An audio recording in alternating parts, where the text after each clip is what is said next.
Good morning, guys. Saw that yesterday we did fraction questions, and some of you were confused about one specific question, especially number 6, the tricky one. Pretty much it said more than one whole.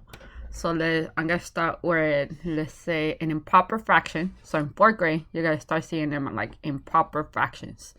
So I'm gonna start with 5/4. Where in that one, you still know that your denominator is 4, but this time your numerator is greater. You see that 5? The numerator and the denominator. So right now, your parts is going to be into 4. So that means your whole, this is representing how much your whole is being cut into fourths, the 4. So I'm going to start number 9 from 0. I'm going to have it 1. Well, I'm sorry, and 1, and I'm gonna put 2. Okay, now you're going into fractions greater than 1 whole. We kind of did this a little bit, but more into word problems. So now I still have fourths, so I need to cut this number line, or this segment of the number line, into 4 parts. So I know that's half, and then half of half are fourths. Remember, I'm gonna pretend they're equal. And then both the other segment between 1 and 2, I still have my fraction partitioned into fourths. So I still put half and then half and half. So now I have my number line with fourths. However, I have 5/4. So I'm going to put 1/4, 1/4, 1/4, 1/4. That's 4/4. Makes 1 whole. But then I have 1 more 4, 1/4. Now I have 5/4 over here in this spot. I have 5/4. So now this is a whole comparison of 5/4. And now if I include another number line, I'm gonna compare that 5/4 with, let's say, 2/3.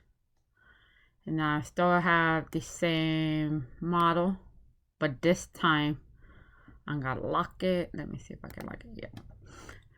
So now I'm gonna start with this fraction now. So now I said I was gonna have 2/3.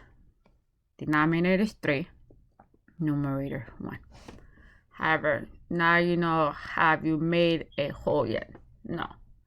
So my number line gotta go from 0 to 1. I can still put a 2 right there. In fact, I'm gonna pretend my 2 reach right there. My 2 whole. However, my denominator is showing me that my line segments of the number line is partitioned into thirds. So I'm gonna partition it into 3 equal pieces. Hopefully you see those 3. Right? I could continue partitioning this part into thirds. Right? However, I only have 2/3. That's all I have for my number line. All right, this is a 1 whole. This is when I have 3/3. And now I'm looking at this one.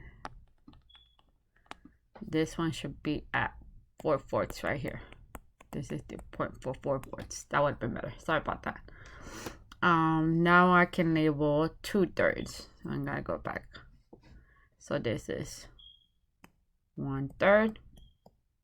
There's still 1/3 right here, but then I have 2/3. So the point right here is 2/3. So looking at the fraction, which one's greater, 5/4 or 2/3? And if I put 5/4 and 2/3, well, this one is the one that reached its whole and it has 1/4 left over. This one didn't even get to 1 whole. So 5/4 is greater. Some of you still did the cross multiplication. Remember I told you that's gotta work on in 3rd and 4th. But then in 5th, you're gonna have some in which it doesn't work anymore. So now I'm gonna prove it with cross multiplication. Remember, only a strategy for 3rd and 4th. Once you reach 5th grade, there will be other type of fractions, improper, in which it's not gonna work. So right now, this is 15. Oh, I'm sorry about that. 15. And this is 8. So you still see that 5 was 8th grade. So that still proved it. But remember, that's not going to work for 5th grade. Okay. I'll probably put part 2 as another example. Thank you.